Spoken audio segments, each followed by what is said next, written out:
Ag an táiseach bheith cears go leor, a dúscaich bheith amachchas sa lepi, a dágan kitchen agus a fein bíag. A chása bheith anglasaí uasach dífrite. Bheith mam frontline worker ag an NHS agus bheith mission nam únar a thuúla lá. Ach bheith sin cears go leor, smúnich mi. Channeol seo dul hí na sata na dá seach ginin. Sin dig smúnich a thuúla dunne.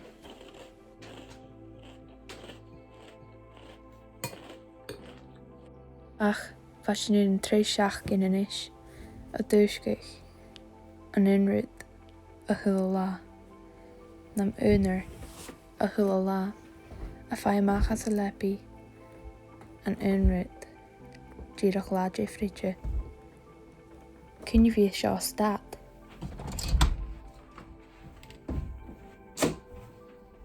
Cheas mí leisc, chorá fios a géirí dúscaich, mar sin chorá géirí brachgist.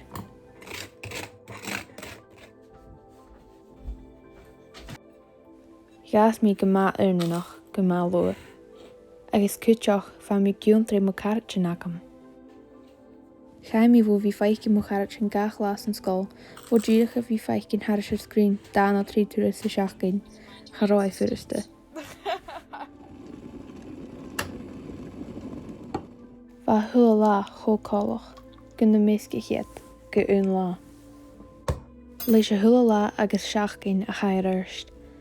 Van scóil fas na duibh, fa barach cúte mór na níis, is chorofís ag duine díobh a dul arst.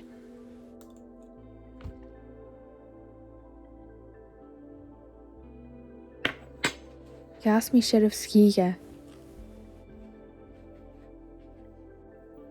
Ag an táiseach raibh mí deo meas a gnéis cúrarm a thuúla lá, agus máta dhéanamh agus cúrarm útach snach.